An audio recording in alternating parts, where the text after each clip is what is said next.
All right, guys. First off, as always, good day. I'm glad you guys are here. I do apologize if you've been waiting for this video for the past day or so. It's just I haven't had a chance to do this last one. I did the other two classes, and hate to say it, but usually, typically, world history is like the last video I do. So, again, I do apologize if you were waiting. But if this is already Thursday or Friday and now you're watching it, then hey, perfect timing. All right. So let's go ahead and start with this lesson. So here is your warm-up picture. The first question asks you to analyze this picture. Look at the background, the foreground, up and down, left to right, and all that good stuff. And tell me what is happening here. Okay. Now, the second question asks you, do you think the invaders, which are the people in the brown and those people are looking on that bridge looking thing, do you think they're going to take the castle? Now, here's the thing that some of you guys who were not in class did not get to hear. Um, it looks like, hey, they're already in through the door. The thing is, you have to remember, these castles had mainly two doors. I mean, almost all of them did. One had like a little gate that you could see through, but you couldn't really go through unless you were like a little kid. And then there was a solid door. Usually it was made of really thick wood, some metal, things like that.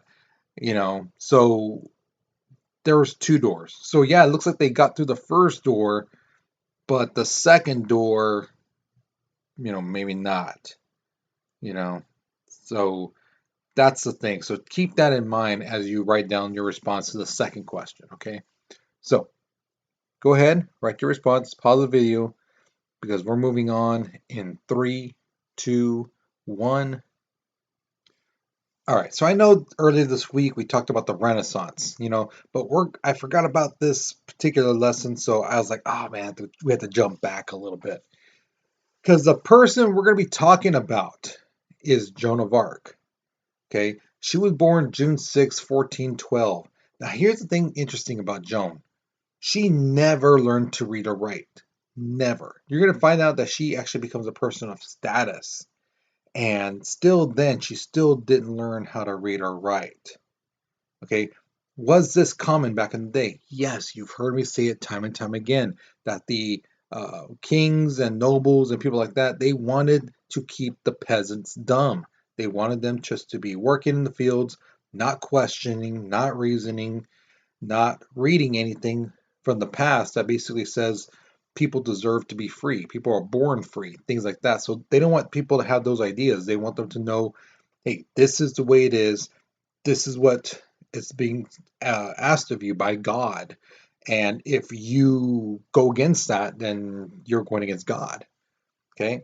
Now, speaking of that, the mother loved the church, right? And its teachings, things like that. This family would go every day to church, which was somewhat kind of typical. Some families would go, all families went at least once on Sunday. Some went two, three times, four times, and some went every day of the week. Joan, when she was a kid, she went all the time. There's sometimes something I read that she would go like sometimes 3 days a week. No, three times a week, 3 times a day per week. My bad.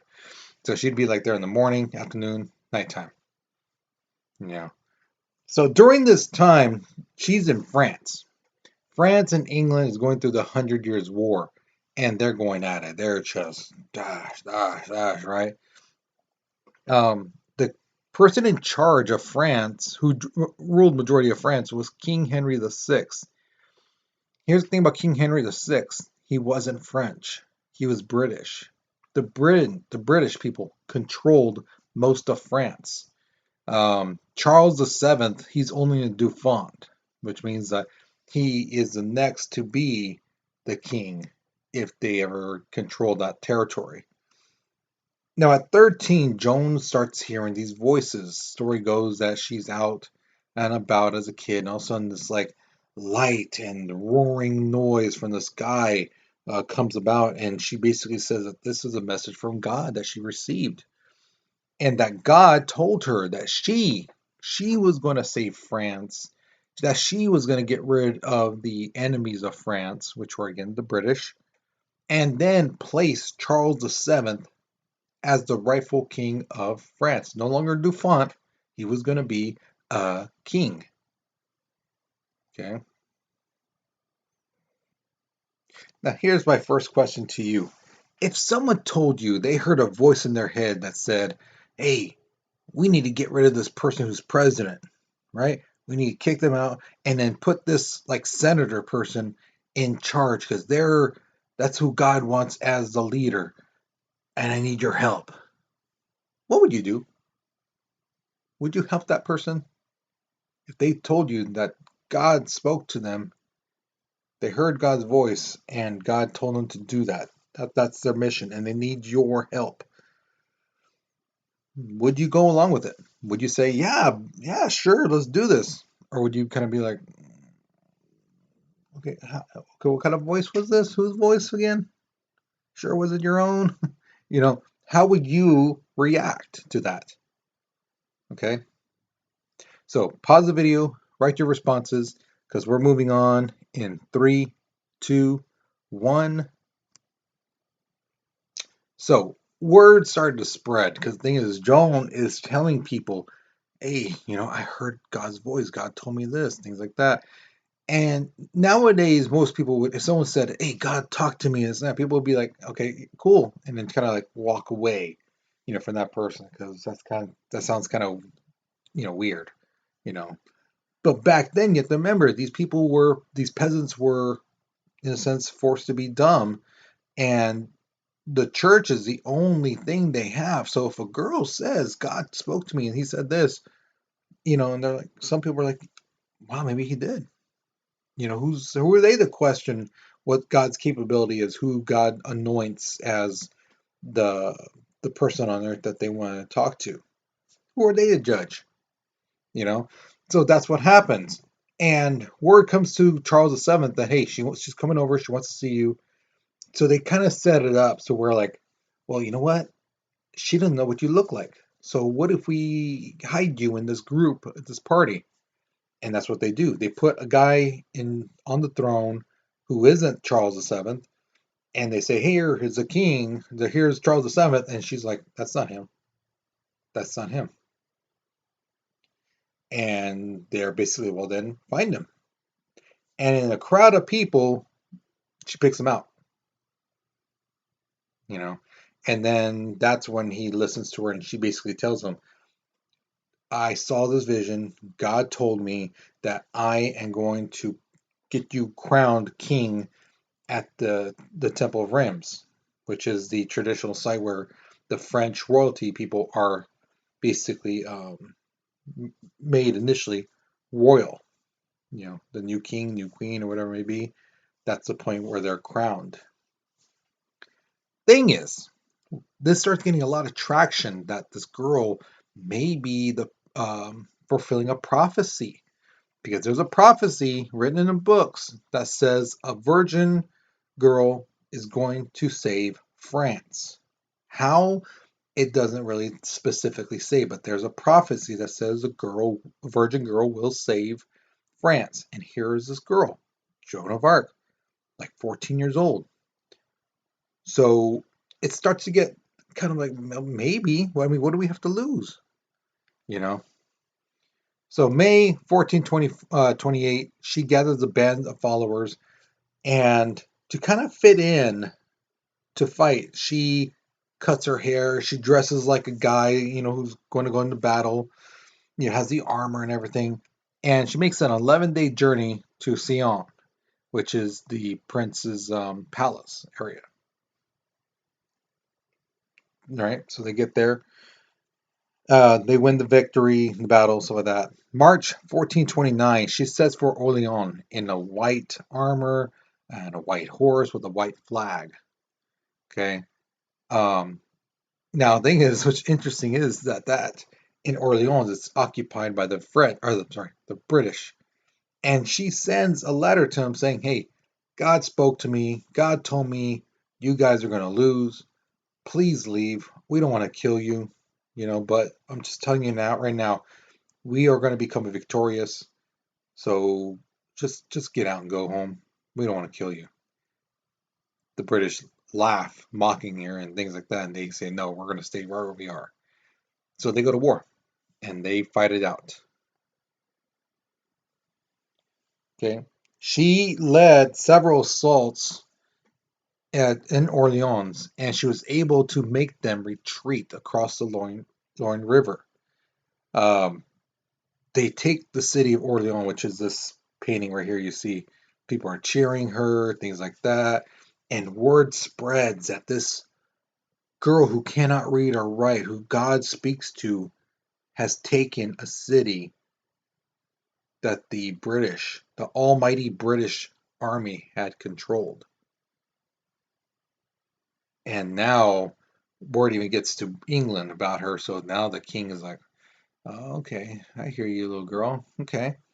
So July 1429, Charles VII is crowned King of France. And this is huge because basically she fulfilled her prophecy, fulfilled God's mission to her, the message.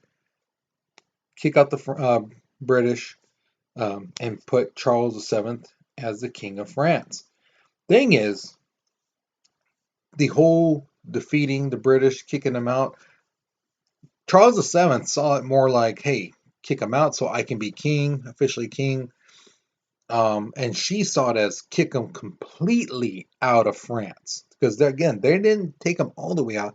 They just basically pushed them over this one river and to where the point where they can crown Charles VII king. And so she tells the king, hey, let's go to Paris. Let's go to Paris, take that other big town in our country, and we will have basically a large control over France.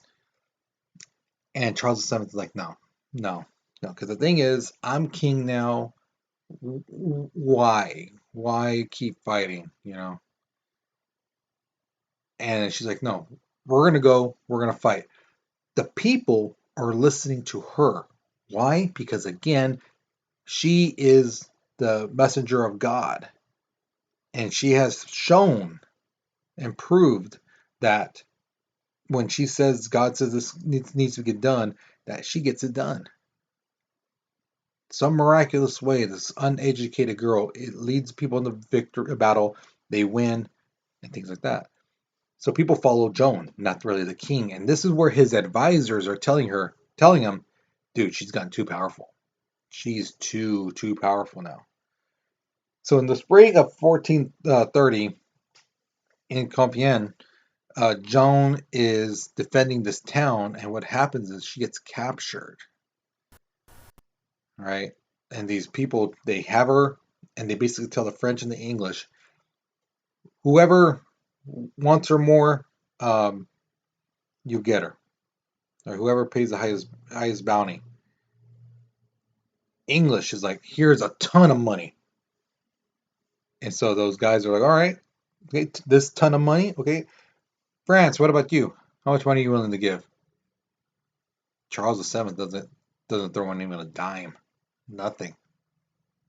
So Joan is sold to the English.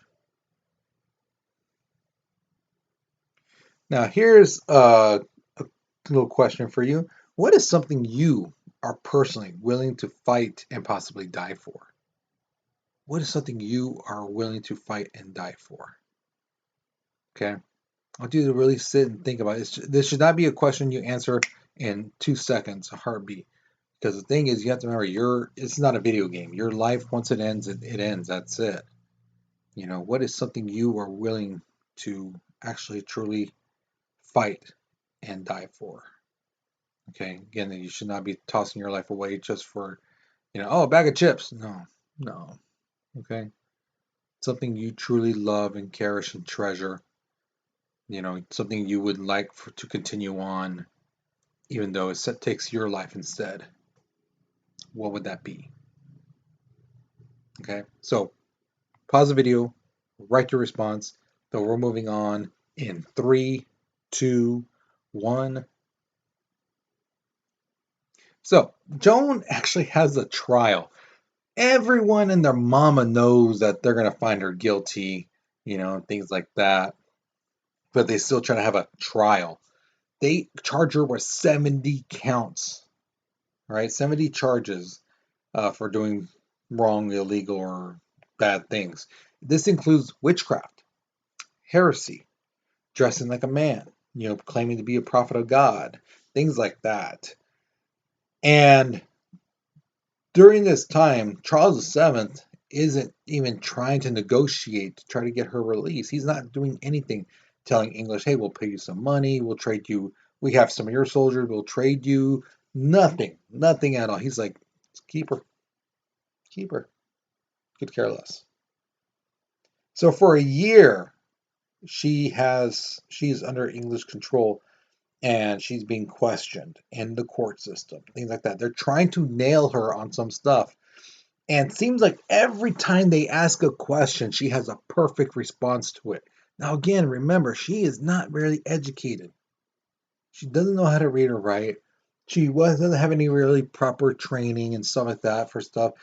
Maybe she learned a couple things of how to fight amongst the soldiers and stuff like that, but I mean, a year of being questioned by priests and things like that, she has responses like that, and they're perfect. They can't really nail her on anything. So what they do is they basically threaten her life. They're like, we're gonna find you guilty. We're gonna, everyone already knows. You know this too. So if you confess and basically deny that you got these messages from God, we'll let you go. We'll let you go home. Okay? But you gotta deny it.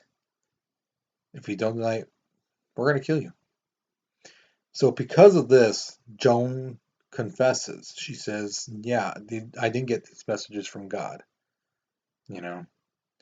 Several days later, somehow miraculously, she is able to get a hold of men's clothing while still in jail, right? Being under watch, and she's in the men's clothing somehow miraculously. And she's then pronounced, hey, well, you didn't learn your lesson. You promised us. Now look at you. You're wearing men's clothing, so we're going to kill you. So May 30th, 1431, at the age of 19 years old, Joan of Arc is burned at the stake. Now, this picture shows a depiction of it. Was she really like that? No. No, no, no. You have to remember, she's tied up in rope. Rope burns. So they're not going to have her in ropes. They had her in chains, metal chains, and they did not have her hands out so she could like kiss the cross and stuff like that. No, they tied her up and things like that. However, the thing about the cross is interesting because they did light her on fire. They held up the cross, and her famous last words were, "Raise the cross higher." Why? Because the flames were too high and she couldn't see it. So she asked them to raise the cross higher so she could see the cross through the flames. I'm sorry, that's OG. That's like, I mean, if I was burning, I'd be screaming and yelling and crying and this and that. She's taking it like a champ and like, raise the cross higher. I can't see it. Okay, so yeah, tough woman. So she dies, um, and then almost 500 years later, almost 500 years later, Pope Benedict XV canonized her as a saint. So to the Catholic people, she is Saint Joan of Arc. So here's your exit ticket. Go ahead and pick one of these two questions. The first one says, do you think Joan really heard God's voice? Do you think that was actually God's voice that talked to her and told her this stuff? Or do you think it was just some type of mental illness and things like that? Fruition that she had in her head, going to church so much that she actually believed that God talked to her. But it was probably maybe her conscience, subconscious maybe even. Okay. The second question you can answer is this one. What are your thoughts about her last words? Raise the cross higher. What are your thoughts on that? How would you say, like, that's pretty impressive. That's toughness. You know, could you do that? Would you say something like that if you're in her situation? I mean, really be honest. Think to yourself, would you be like that? Like I told you, I would be crying like a little girl if I was being burned alive. Um, so yeah. And really quickly at the very end, I'm going to tell you this. The reason why I wanted you guys to know about Joan of Arc, because again, like I said at the very beginning, I'm a strong advocate of teaching about strong women throughout history and stuff like that. And Joan of Arc she is a symbol, you know. And women, again, at this time, were peasants. They were only seen as you work around the house, you clean up, things like that. You have children, you cook the meals, things like that. She showed them that a woman could do more than that, and that a woman could actually fight and go to war and things like that. So I think it's kind of appropriate too that this is being Veterans Day, that you acknowledge that, hey, this she was once a soldier, and even though she wasn't educated at all, um, she led men through successful battles and they won. So okay, that's the reason why I chose this lesson. And again, we will be talking about more things regarding the women throughout history. Again, the rights to vote, things like that. Women who changed history. And again, Joan of Arc is one of those. Okay, so sorry for that little preaching moment, but that's the reason why I felt I had to teach this lesson about her. Okay, so you guys, you take care. You be safe. I will see you guys later, all right? Adios.